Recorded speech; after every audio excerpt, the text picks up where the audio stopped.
혹시 아침에 일어나 거울을 보셨을 때 혀가 하얗게 덮여 있는 걸 본 적 있으신가요? 우리는 흔히 그걸 백태라고 부릅니다. 그런데 이 백태, 단순히 보기 싫은 문제일까요? 아니면 우리 몸이 보내는 중요한 신호일까요? 많은 분들이 아침에 입이 텁텁하고 구취가 심할 때 그냥 치약으로 양치만 하고 넘어가곤 합니다. 하지만 혀에 생긴 백태는 단순한 위생 문제를 넘어서 전신 건강과도 연결되어 있을 수 있습니다. 특히 시니어 세대에서는 침 분비가 줄어들고 약을 복용하는 경우가 많아 백태가 더 잘 생기기 때문에 그냥 넘기면 안 되는 신호일 수 있습니다. 오늘 영상에서는 백태가 왜 생기는지, 어떤 원인으로 심해지는지, 또 어떻게 제거하고 관리해야 하는지 구체적으로 알려드리겠습니다. 잘못된 방법으로 혀를 관리하면 오히려 더 큰 문제가 생길 수도 있고, 반대로 올바른 습관을 실천하면 구취를 줄이고 건강까지 지킬 수 있습니다. 지금부터 백태에 대한 모든 것 함께 살펴보겠습니다.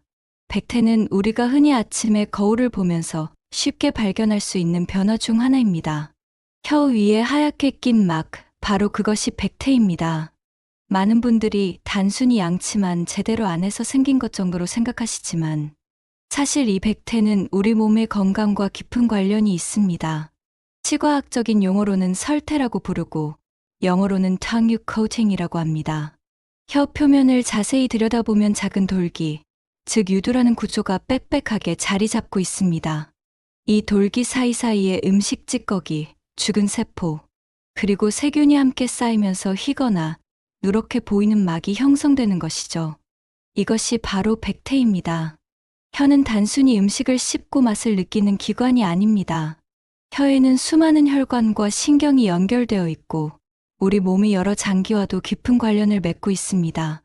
그래서 혀의 상태는 단순한 구강 문제를 넘어서 전신 건강의 작은 신호로 받아들여야 합니다. 의학적으로 보면 백태는 구강 내 세균의 활동과 면역 상태, 그리고 침 분비량과 직결됩니다. 침이 충분히 분비되면 세균이 씻겨 내려가지만 침이 부족하면 세균이 혀에 그대로 머물러 막을 형성합니다. 따라서 백태가 단순한 위생 문제가 아니라는 사실을 알 수 있습니다. 동양의학에서도 혀는 오래전부터 건강의 지표로 여겨졌습니다. 한의학에서는 혀는 오장의 거울이라고 표현할 정도로 중요하게 다루었는데요. 예를 들어 설태가 얇고 흰색이면 비교적 정상적인 상태로 보았지만 설태가 두껍고 누렇거나 갈색을 띠면 위장 기능이 떨어졌거나 몸 안에 열이 쌓였다고 판단했습니다. 또한 설태가 거의 없는 경우는 체내 진액이 부족하거나 탈수가 진행되고 있다는 신호로 보기도 했습니다. 이처럼 혀는 우리 몸의 내부 상태를 밖으로 드러내는 창문과 같습니다. 혀의 모양, 색깔, 습기, 그리고 설태의 두께와 색을 종합적으로 살펴보면 소화기 질환, 간 질환, 면역력 저하 등 다양한 건강 문제를 간접적으로 확인할 수 있습니다. 특히 나이가 들수록, 즉 60세 이상 어르신들에게는 백태가 단순히 흔한 현상으로만 볼 수 없습니다. 왜냐하면 이 시기에는 침샘 기능이 떨어지고 고혈압이나 당뇨 같은 만성질환으로 약을 복용하는 경우가 많아 구강 건조가 심해지기 때문입니다. 그 결과 혀에 백태가 더 쉽게 쌓이고 구취와 같은 2차 문제로 이어질 수 있습니다. 결국 백태란 단순히 혀가 더럽다라는 문제를 넘어 우리 몸이 보내는 중요한 신호입니다. 혀를 통해 몸 상태를 확인하고 작은 이상이라도 미리 발견하는 것이 건강을 지키는 첫걸음이 될 수 있습니다. 백태가 생기는 원인은 크게 몇 가지로 나눌 수 있습니다. 단순히 양치를 덜해서 생기는 게 아니라 입안과 몸의 다양한 요인이 복합적으로 작용하는 결과라고 볼 수 있습니다. 첫째, 구강 건조입니다. 혀가 건강하게 유지되려면 침이 충분히 분비되어야 합니다. 침에는 단순히 음식물을 적시는 기능뿐 아니라 세균을 억제하고 음식 찌꺼기를 씻어내는 항균 성분이 들어 있습니다. 그런데 침이 줄어들면 혀 표면이 건조해지고 세균이 그대로 남아 번식하게 됩니다. 이 과정에서 음식 찌꺼기와 죽은 세포가 함께 엉겨붙으면서 백태가 생기는 것이죠. 침 분비가 줄어드는 원인은 여러 가지가 있습니다. 나이가 들면서 자연스럽게 침샘 기능이 약해지고 고혈압이나 당뇨약 같은 약물의 부작용으로 구강건조가 생기기도 합니다. 실제로 보건복지부 구강건강실태조사에 따르면 65세 이상 어르신의 40% 이상이 만성적인 구강건조 증상을 호소한다고 합니다. 즉, 단순히 개인 위생 문제라기보다는 나이와 약 복용이 중요한 원인이라는 뜻입니다. 둘째, 소화기 문제입니다. 위와 장이 건강하지 않을 때 혀에도 변화가 나타납니다. 위염이나 역류성 식도염 환자의 경우 위산이 역류하면서 혀 점막을 자극해 백태가 두껍게 생기곤 합니다. 또한 소화가 잘 안 될 때는 설태색이 변하거나 붉은 반점이 동반되는 경우도 있습니다. 한 연구에서는 만성 위장 질환 환자의 70% 이상에서 설태가 두껍게 관찰됐다고 보고하기도 했습니다. 즉, 백태는 소화기의 건강 상태를 보여주는 중요한 지표가 될 수 있습니다. 셋째, 생활 습관입니다. 흡연은 혀를 자극해 점막을 거칠게 만들고 세균 번식을 촉진합니다. 음주는 일시적으로는 입안을 시원하게 느끼게 하지만 실제로는 구강건조를 심화시켜 백태를 악화시킵니다. 또한 단 음식, 기름진 음식은 세균의 좋은 먹이가 되기 때문에 백태를 두껍게 만드는 주요 원인이 됩니다. 한번 생각해 보세요. 야식을 먹고 그냥 잠들었을 때 아침에 혀가 더 하얗게 덮여 있었던 경험 다들 있으실 겁니다. 바로 그런 생활 습관이 백태를 심하게 만드는 것입니다. 넷째, 연령별 차이도 분명히 존재합니다. 40대에는 대체로 침샘 기능이 아직 건강하기 때문에 백태가 심각하게 나타나는 경우는 많지 않습니다. 다만 스트레스와 불규칙한 생활 습관 때문에 일시적으로 백태가 두껍게 생기기도 합니다. 60대에 들어서면 상황이 달라집니다. 약을 복용하는 경우가 많아지고 구강 위생 관리가 예전만큼 꼼꼼하지 않으면서 백태가 더 잘 생깁니다. 특히 틀니를 쓰기 시작하는 분들은 혀와 틀니 사이에 세균이 쉽게 번식해 백태가 두껍게 쌓일 수 있습니다. 80대 이상 고령층에서는 거의 대부분의 어르신들이 구강건조와 약 복용, 면역력 저하로 인해 만성적인 백태를 경험한다고 해도 과언이 아닙니다. 실제로 대한구강보건학회 조사에 따르면 80세 이상, 어르신의 80% 이상에서 혀 위에 지속적인 설태가 관찰되었다는 보고가 있습니다. 이처럼 백태의 원인은 단순히 하나로 설명되지 않습니다. 구강건조, 소화기 문제, 생활습관, 그리고 연령별 특성까지 복합적으로 작용하는 결과입니다.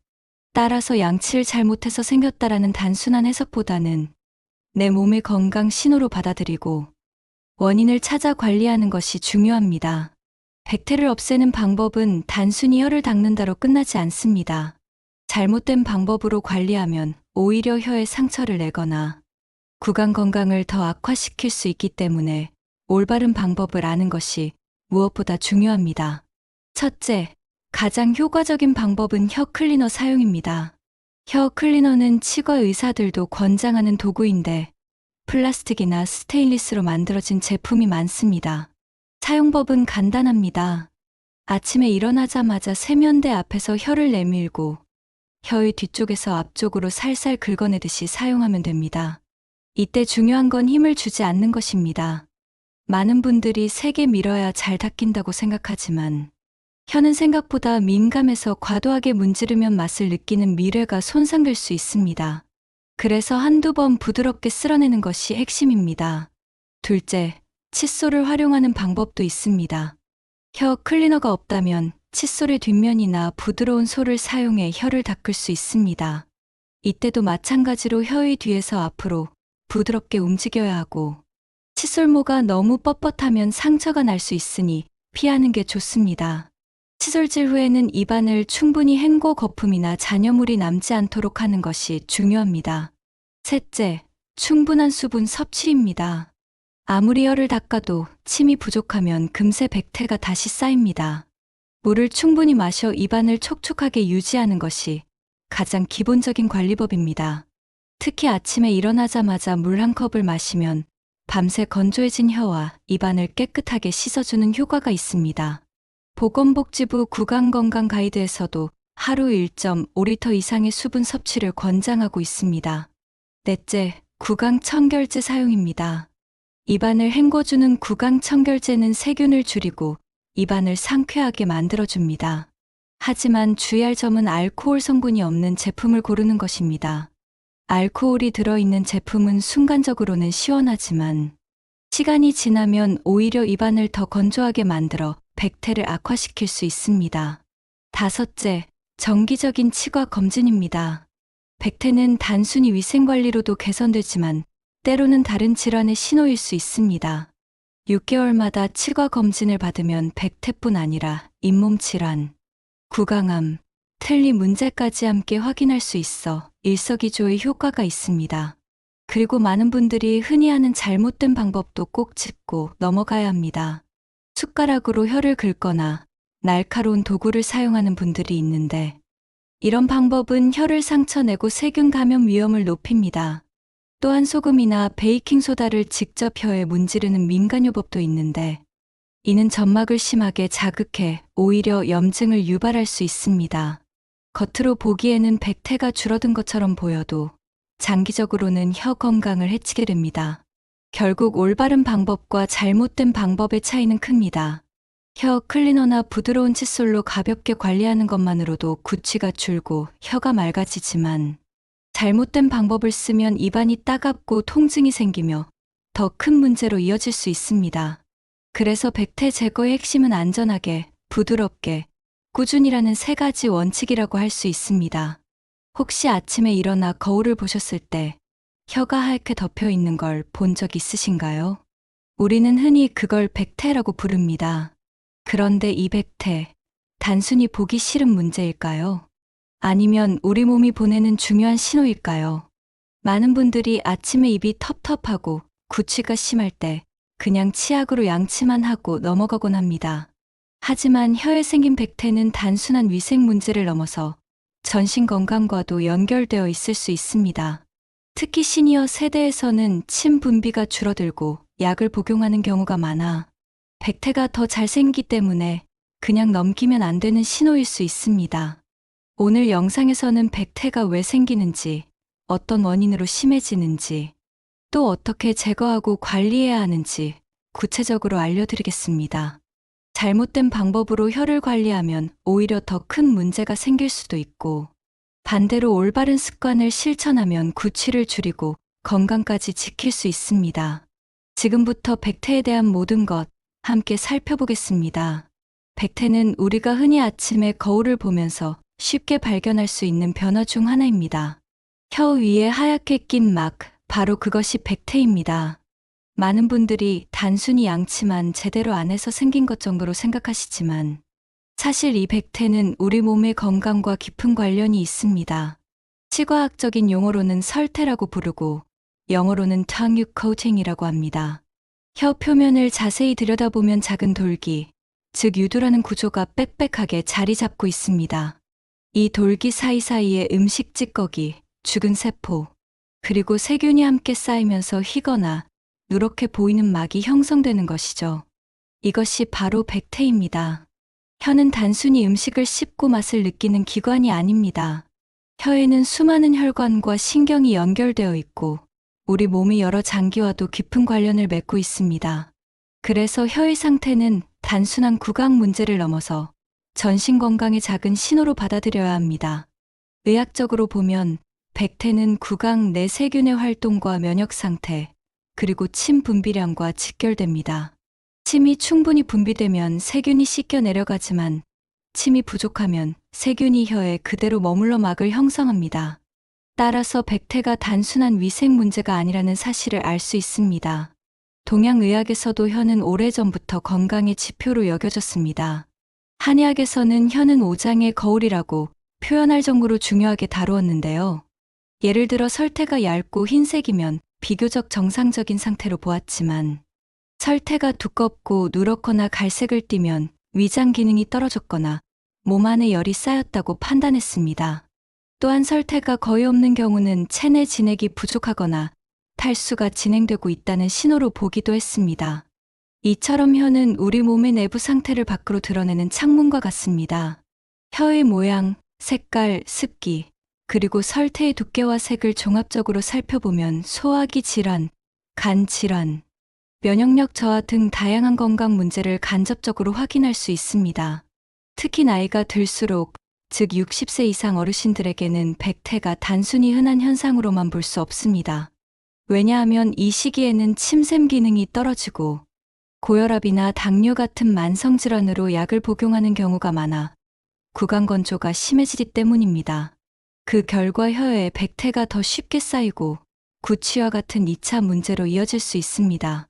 결국 백태란 단순히 혀가 더럽다라는 문제를 넘어 우리 몸이 보내는 중요한 신호입니다. 혀를 통해 몸 상태를 확인하고 작은 이상이라도 미리 발견하는 것이 건강을 지키는 첫걸음이 될 수 있습니다. 백태가 생기는 원인은 크게 몇 가지로 나눌 수 있습니다. 단순히 양치를 덜해서 생기는 게 아니라 입안과 몸의 다양한 요인이 복합적으로 작용하는 결과라고 볼 수 있습니다. 첫째, 구강 건조입니다. 혀가 건강하게 유지되려면 침이 충분히 분비되어야 합니다. 침에는 단순히 음식물을 적시는 기능뿐 아니라 세균을 억제하고 음식 찌꺼기를 씻어내는 항균 성분이 들어 있습니다. 그런데 침이 줄어들면 혀 표면이 건조해지고 세균이 그대로 남아 번식하게 됩니다.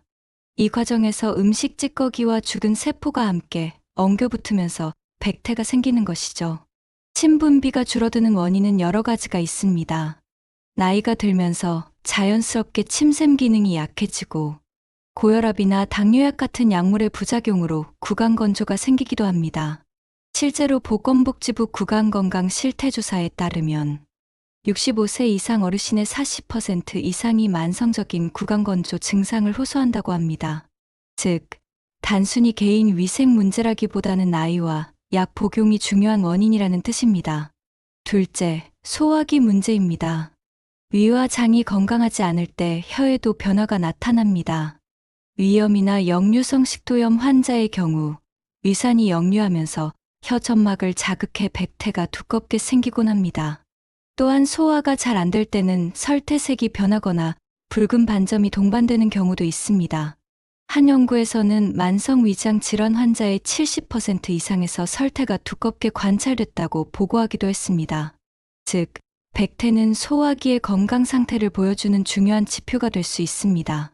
셋째, 생활 습관입니다. 흡연은 혀를 자극해 점막을 거칠게 만들고 세균 번식을 촉진합니다. 음주는 일시적으로는 입안을 시원하게 느끼게 하지만 실제로는 구강 건조를 심화시켜 백태를 악화시킵니다. 또한 단 음식, 기름진 음식은 세균에 좋은 먹이가 되기 때문에 백태를 두껍게 만드는 주요 원인이 됩니다. 한번 생각해 보세요. 야식을 먹고 그냥 잠들었을 때 아침에 혀가 더 하얗게 덮여 있었던 경험 다들 있으실 겁니다. 바로 그런 생활 습관이 백태를 심하게 만드는 것입니다. 넷째, 연령별 차이도 분명히 존재합니다. 40대에는 대체로 침샘 기능이 아직 건강하기 때문에 백태가 심각하게 나타나는 경우는 많지 않습니다. 다만 스트레스와 불규칙한 생활 습관 때문에 일시적으로 백태가 두껍게 생기기도 합니다. 60대에 들어서면 상황이 달라집니다. 약을 복용하는 경우가 많아지고 구강 위생 관리가 예전만큼 꼼꼼하지 않으면서 백태가 더 잘 생깁니다. 특히 틀니를 쓰기 시작하는 분들은 혀와 틀니 사이에 세균이 쉽게 번식해 백태가 두껍게 쌓일 수 있습니다. 80대 이상 고령층에서는 거의 대부분의 어르신들이 구강건조와 약 복용, 면역력 저하로 인해 만성적인 백태를 경험한다고 해도 과언이 아닙니다. 실제로 대한구강보건학회 조사에 따르면 80세 이상, 어르신의 80% 이상에서 혀 위에 지속적인 설태가 관찰되었다는 보고가 있습니다. 이처럼 백태의 원인은 단순히 하나로 설명되지 않습니다. 구강건조, 소화기 문제, 생활습관, 그리고 연령별 특성까지 복합적으로 작용하는 결과입니다. 따라서 양치를 잘못해서 생겼다라는 단순한 해석보다는 내 몸의 건강 신호로 받아들이고 원인을 찾아 관리하는 것이 중요합니다. 백태를 없애는 방법은 단순히 혀를 닦는다로 끝나지 않습니다. 잘못된 방법으로 관리하면 오히려 혀에 상처를 내거나 구강 건강을 더 악화시킬 수 있기 때문에 올바른 방법을 아는 것이 무엇보다 중요합니다. 첫째, 가장 효과적인 방법은 혀 클리너 사용입니다. 혀 클리너는 치과 의사들도 권장하는 도구인데 플라스틱이나 스테인리스로 만들어진 제품이 많습니다. 사용법은 간단합니다. 아침에 일어나자마자 세면대 앞에서 혀를 내밀고 혀의 뒤쪽에서 앞쪽으로 살살 긁어내듯이 사용하면 됩니다. 이때 중요한 건 힘을 주지 않는 것입니다. 많은 분들이 세게 밀어야 잘 닦인다고 생각하지만 혀는 생각보다 민감해서 과도하게 문지르면 맛을 느끼는 미뢰가 손상될 수 있습니다. 그래서 한두 번 부드럽게 쓸어내는 것이 핵심입니다. 둘째, 칫솔을 활용하는 방법도 있습니다. 혀 클리너가 없다면 칫솔의 뒷면이나 부드러운 솔을 사용해 혀를 닦을 수 있습니다. 이때도 마찬가지로 혀의 뒤에서 앞으로 부드럽게 움직여야 하고 칫솔모가 너무 뻣뻣하면 상처가 날 수 있으니 피하는 게 좋습니다. 칫솔질 후에는 입안을 충분히 헹궈 거품이나 잔여물이 남지 않도록 하는 것이 중요합니다. 셋째, 충분한 수분 섭취입니다. 아무리 혀를 닦아도 침이 부족하면 금세 백태가 다시 쌓입니다. 물을 충분히 마셔 입안을 촉촉하게 유지하는 것이 가장 기본적인 관리법입니다. 특히 아침에 일어나자마자 물 한 컵을 마시면 밤새 건조해진 혀와 입안을 깨끗하게 씻어주는 효과가 있습니다. 보건복지부 구강건강 가이드에서도 하루 1.5리터 이상의 수분 섭취를 권장하고 있습니다. 넷째, 구강청결제 사용입니다. 입안을 헹궈주는 구강청결제는 세균을 줄이고 입안을 상쾌하게 만들어줍니다. 하지만 주의할 점은 알코올 성분이 없는 제품을 고르는 것입니다. 알코올이 들어있는 제품은 순간적으로는 시원하지만 시간이 지나면 오히려 입안을 더 건조하게 만들어 백태를 악화시킬 수 있습니다. 다섯째, 정기적인 치과 검진입니다. 백태는 단순히 위생관리로도 개선되지만 때로는 다른 질환의 신호일 수 있습니다. 6개월마다 치과 검진을 받으면 백태뿐 아니라 잇몸 질환, 구강암, 틀니 문제까지 함께 확인할 수 있어 일석이조의 효과가 있습니다. 그리고 많은 분들이 흔히 하는 잘못된 방법도 꼭 짚고 넘어가야 합니다. 숟가락으로 혀를 긁거나 날카로운 도구를 사용하는 분들이 있는데 이런 방법은 혀를 상처내고 세균 감염 위험을 높입니다. 또한 소금이나 베이킹소다를 직접 혀에 문지르는 민간요법도 있는데 이는 점막을 심하게 자극해 오히려 염증을 유발할 수 있습니다.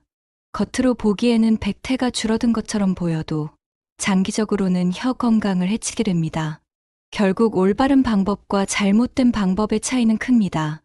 혀 클리너나 부드러운 칫솔로 가볍게 관리하는 것만으로도 구취가 줄고 혀가 맑아지지만 잘못된 방법을 쓰면 입안이 따갑고 통증이 생기며 더 큰 문제로 이어질 수 있습니다. 그래서 백태 제거의 핵심은 안전하게, 부드럽게, 꾸준히라는 세 가지 원칙이라고 할 수 있습니다. 백태를 없애기 위해 많은 분들이 집에서 나름대로 방법을 시도하시곤 합니다. 하지만 잘못된 민간요법은 잠깐은 효과가 있는 것처럼 보여도 장기적으로는 혀와 구강 건강을 해칠 수 있습니다. 가장 흔한 방법이 바로 숟가락으로 혀를 긁는 것입니다. 아침마다 거울 앞에서 숟가락 뒷면으로 혀를 세게 문질러 내리는 분들이 많습니다. 겉으로는 하얀 백태가 벗겨져서 깨끗해진 것 같지만 사실은 그렇지 않습니다. 혀 표면은 생각보다 민감합니다. 숟가락처럼 날카롭고 딱딱한 도구로 강하게 긁으면 혀의 미세한 돌기, 즉 미뢰가 손상될 수 있습니다. 이 미뢰는 맛을 느끼는 중요한 기관인데 반복해서 손상되면 음식 맛을 제대로 느끼지 못하게 되고 상처난 부위의 세균이 더 잘 번식할 수 있습니다. 또 어떤 분들은 소금이나 베이킹소다를 직접 혀에 문지르는 경우도 있습니다. 소금은 살균 효과가 있으니 괜찮지 않을까 생각하시지만 문제는 자극이 너무 강하다는 점입니다. 혀 점막은 피부보다 훨씬 얇고 예민하기 때문에 굵은 입자에 소금으로 문지르면 쉽게 미세한 상처가 생깁니다. 베이킹소다 역시 알칼리 성분이 강해서 일시적으로는 깨끗해 보일 수 있지만 점막을 자극해 염증을 유발할 수 있습니다. 특히 구강건조가 있는 어르신들이 이런 방법을 반복하면 오히려 백태가 더 심해지고 분해염이나 통증으로 이어질 수 있습니다. 실제로 치과를 찾는 환자들 중에는 집에서 소금으로 혀를 문질렀더니 며칠간 음식을 못 먹을 정도로 아팠다라고 말하는 분들도 있습니다. 즉, 잘못된 민간요법은 백태를 없애기는커녕 구강 건강을 더 악화시키는 결과를 낳는다는 것입니다. 결국 중요한 건 백태는 강하게 긁거나 자극해서 없애야 하는 대상이 아니라는 점입니다. 혀 클리너처럼 부드럽고 안전한 도구로 관리하는 것, 그리고 수분 섭취와 생활 습관 개선이 근본적인 해결책이라는 사실을 꼭 기억하셔야 합니다. 백태는 단순히 구강 위생 문제만이 아닙니다. 혀에 생기는 변화는 때때로 우리 몸속의 질환을 알려주는 중요한 신호가 될 수 있습니다. 첫째, 위염과 같은 소화기 질환과의 연관성입니다. 위가 약하거나 역류성 식도염이 있는 분들은 혀에 백태가 두껍게 낄 확률이 높습니다. 위산이 역류의 혀 표면을 자극하고 소화가 원활하지 않으니 음식 찌꺼기가 더 잘 쌓이기 때문입니다. 실제로 위염 환자의 70% 이상에서 두꺼운 설태가 관찰되었다는 보고도 있습니다. 둘째, 간 건강과도 관련이 있습니다. 간은 우리 몸의 해독 기관인데 간 기능이 떨어지면 몸속 노폐물이 잘 처리되지 못합니다. 이런 변화가 혀에 나타나 설태가 누렇거나 갈색을 띠기도 합니다. 따라서 단순한 백태로만 생각하기보다는 간 건강을 점검해야 하는 신호일 수도 있습니다. 셋째, 구강 칸디다증 같은 곰팡이 감염입니다. 구강 칸디다증은 곰팡이균이 과도하게 번식하면서 혀와 입안이 하얗게 덮이는 질환입니다. 겉보기에는 단순 백태와 비슷하지만 차이가 있습니다. 칸디다증은 혀를 닦아도 쉽게 없어지지 않고 통증이나 자결감이 동반되며 심할 경우 음식 섭취에도 불편을 줍니다. 특히 면역력이 약한 어르신들에게 자주 나타나는 질환입니다. 그렇다면 어떤 경우에 전문의 진료가 필요할까요? 첫째, 혀 전체가 두껍게 덮여 있는데 오랫동안 호전되지 않는 경우. 둘째, 설태와 함께 붉은 반점이나 통증이 동반되는 경우. 셋째, 음식 맛을 잘 느끼지 못하는 미각 저하가 나타나는 경우. 넷째, 구강 건조와 염증이 함께 생겨 일상생활이 불편할 정도로 증상이 지속되는 경우입니다. 이럴 때는 단순히 집에서 관리할 문제가 아닙니다. 치과나 내과 진료를 통해 정확한 원인을 확인하고 필요한 경우 약물 치료나 정밀 검사를 받아야 합니다. 결국 백태는 단순한 미관상의 문제가 아니라 우리 몸의 전신 건강과도 연결된 중요한 지표입니다. 혀 위의 작은 변화 하나를 놓치지 않는 것이 건강을 지키는 첫걸음이 될 수 있습니다. 백태 관리에서 가장 중요한 것은 생활 속 루틴을 꾸준히 실천하는 것입니다. 하루하루 작은 습관들이 쌓이면 혀가 훨씬 깨끗해지고 구강 건강도 크게 좋아질 수 있습니다. 그럼 아침부터 저녁, 그리고 자기 전까지 실제로 따라할 수 있는 루틴을 함께 살펴보겠습니다. 먼저 아침입니다. 아침에 일어나자마자 거울 앞에서 혀를 확인하는 습관을 들이시면 좋습니다. 혀에 백태가 얼마나 끼었는지, 색깔이 어떤지 전날과 비교해보는 것만으로도 몸의 변화를 알 수 있습니다. 그리고 반드시 물 한 컵을 마셔주세요. 밤새 건조했던 입안을 촉촉하게 적셔주고 혀 표면에 남아있던 노폐물과 세균을 씻어내는 효과가 있습니다. 그 다음 양치를 하고 부드럽게 혀 클리너나 칫솔 뒷면으로 혀를 가볍게 청소해주세요. 이것이 하루를 상쾌하게 시작하는 첫 단계입니다. 점심시간에는 식사 후 구강 관리를 해주는 것이 좋습니다. 외출 중이라면 간단하게 물로 입안을 헹궈주기만 해도 세균 번식을 막는데 도움이 됩니다. 가능하다면 칫솔질과 함께 혀를 살짝 관리해 주시면 더 좋습니다. 특히 점심에 기름진 음식이나 단 음식을 드셨다면 꼭 물을 많이 마셔서 혀 표면이 마르지 않도록 하는 게 중요합니다. 오후 시간에는 구강 건조를 막는 것이 핵심입니다. 나이가 들면 침 분비가 줄어 오후에 입안이 쉽게 텁텁해지는데 이때 물을 조금씩 자주 마시는 습관이 필요합니다. 한 번에 많은 양을 들이키는 것보다 종이컵 반 컵 정도를 수시로 마셔주는 것이 훨씬 효과적입니다. 가능하다면 무설탕 자일리톨 껌을 씹어 침 분비를 촉진하는 것도 도움이 됩니다. 저녁 식사 후에는 하루 동안 쌓인 음식물 찌꺼기와 세균을 반드시 제거해 주어야 합니다. 칫솔질을 하고 난 뒤 혀 클리너로 혀를 관리하면 구취 예방에 큰 도움이 됩니다. 이때 구강 청결제를 함께 사용하시면 더 좋습니다. 단, 알코올이 없는 제품을 선택해 입안이 더 건조해지지 않도록 주의해야 합니다. 마지막으로 자기 전 루틴입니다. 하루를 마무리하기 전에 한 번 더 물 한 컵을 마셔주세요. 입안을 촉촉하게 유지하면서 잠에 드는 것이 중요합니다. 틀니를 사용하시는 분들은 반드시 빼서 세척제에 담가 두어야 합니다. 틀니를 낀 채로 자면 세균 번식이 활발해져 백태가 훨씬 심해질 수 있기 때문입니다. 또한 혀나 입안에 통증이 있거나 백태가 평소보다 두껍게 쌓였다고 느껴진다면 작은 메모라도 남겨두세요. 며칠간의 변화를 기록해 두면 나중에 병원 진료를 볼 때 큰 도움이 됩니다. 이처럼 아침에 물 한 컵에서부터 저녁에 구강청결제 사용, 그리고 자기 전 틀니 관리까지 하루 루틴을 꼼꼼하게 실천하는 것만으로도 혀 건강은 크게 달라질 수 있습니다. 작은 습관이 모여서 큰 변화를 만든다는 점 꼭 기억하시길 바랍니다.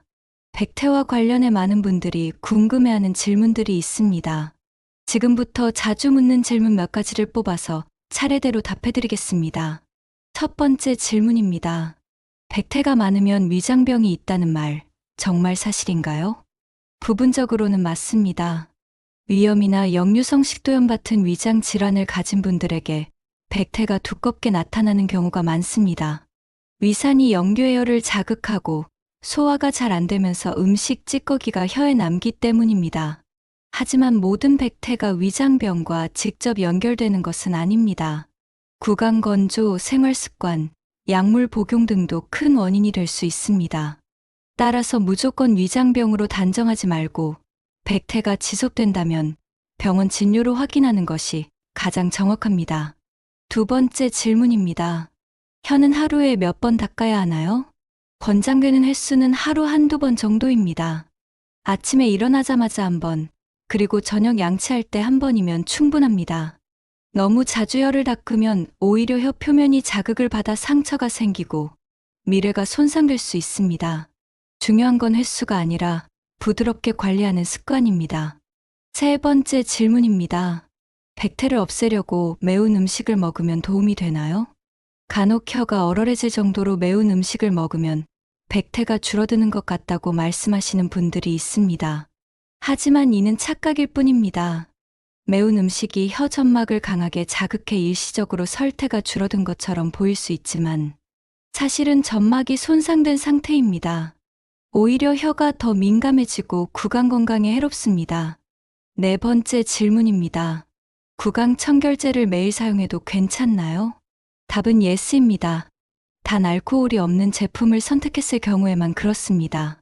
알코올이 들어있는 구강 청결제는 장기간 사용하면 입안을 건조하게 만들어 백태를 더 악화시킬 수 있습니다. 따라서 알코올 프리 제품을 꾸준히 사용하는 것이 바람직합니다. 마지막 다섯 번째 질문입니다. 백태가 없어지지 않고 오래 지속되면 어떻게 해야 하나요?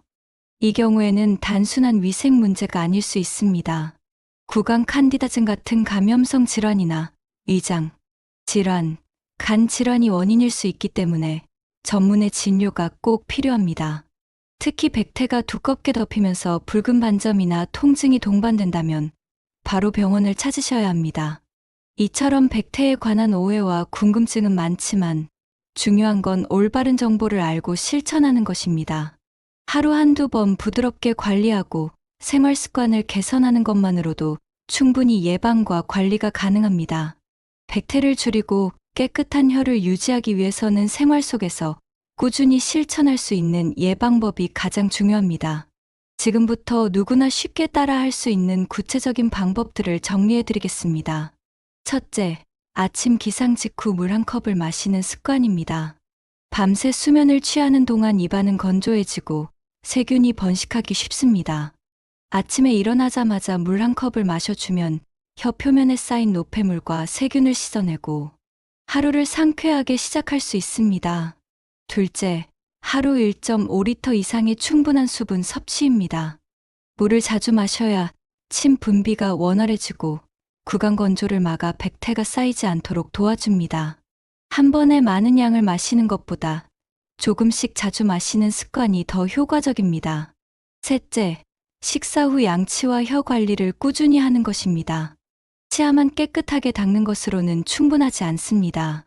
칫솔 뒷면이나 혀 클리너를 활용해 부드럽게 혀 표면을 관리해주면 세균 번식을 줄일 수 있습니다. 넷째, 금연과 절주입니다. 흡연은 혀 점막을 거치게 만들고 세균 번식을 촉진합니다. 또한 음주는 구강을 건조하게 만들어 백태가 더 심해지게 합니다. 따라서 백태를 예방하려면 금연과 절주는 선택이 아니라 필수입니다. 다섯째, 단 음식과 기름진 음식 줄이기입니다. 이런 음식들은 세균에 좋은 먹이가 되어 혀 표면에 쉽게 남습니다. 특히 야식을 먹고 양치하지 않고 바로 잠들면 아침에 백태가 두껍게 낄 확률이 높습니다. 여섯째, 위염이나 역류성 식도염 같은 소화기 질환이 있다면 반드시 치료를 병행해야 합니다. 구강 관리만으로는 한계가 있기 때문에 몸속 원인을 해결해야 백태도 개선될 수 있습니다. 일곱째, 규칙적인 수면입니다. 충분한 수면은 침 분비 리듬을 정상적으로 유지시켜 구강 건강에 도움을 줍니다. 밤에 늦게까지 깨어 있거나 수면이 부족하면 침 분비가 줄고 백태가 더 잘 생길 수 있습니다. 여덟째, 틀니 관리입니다. 틀니를 사용하는 분들은 반드시 매일 세척제를 이용해 세정하고 자기 전에는 빼두어야 합니다. 틀니를 낀 채로 자면 세균이 급격히 번식해 백태가 심해지고 잇몸 염증까지 유발할 수 있습니다. 이처럼 아침 물 한 컵에서 시작해 하루 수분 섭취, 올바른 양치와 혀 관리, 그리고 생활 습관 개선까지 이어지는 작은 실천들이 모여 건강한 혀를 지켜줍니다. 결국 예방법의 핵심은 꾸준함입니다. 하루 이틀만 실천해서는 효과를 보기 어렵지만 생활 습관으로 자리 잡으면 백태는 크게 줄어들고 입안은 훨씬 더 상쾌해질 것입니다. 백태는 단순히 보기 좋지 않은 현상으로 끝나는 문제가 아닙니다. 구취를 일으키고 식사의 즐거움을 방해하며 때로는 우리 몸속 질환의 신호일 수도 있습니다.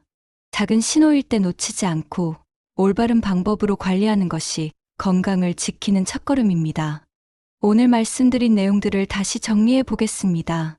백태가 생기는 원인은 구강 건조, 소화기 문제, 생활 습관, 그리고 나이와 건강 상태가 복합적으로 작용한 결과입니다. 제거 방법은 간단하지만 반드시 부드럽고 안전한 방법으로 해야 합니다.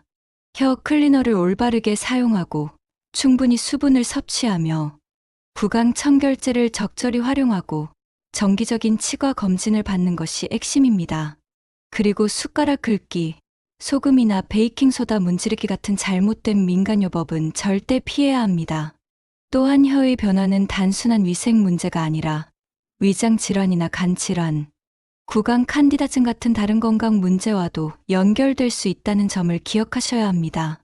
생활 속 루틴을 잘 지켜서 아침 물 한 컵, 식사 후 양치와 혀 관리, 자기 전 틀니 세척까지 꾸준히 실천한다면 분명히 달라진 결과를 경험하실 수 있습니다. 결국 혀는 우리 몸의 거울입니다. 혀가 맑고 깨끗해야 입안이 상쾌하고 몸의 건강도 지킬 수 있습니다. 작은 습관의 힘을 믿고 오늘부터 바로 실천해 보시길 권해드립니다. 이 영상이 도움이 되셨다면 구독과 좋아요, 그리고 알림 설정 꼭 부탁드립니다. 앞으로도 시니어 여러분의 건강과 행복한 삶을 위해 더욱 유익한 정보를 전해드리겠습니다.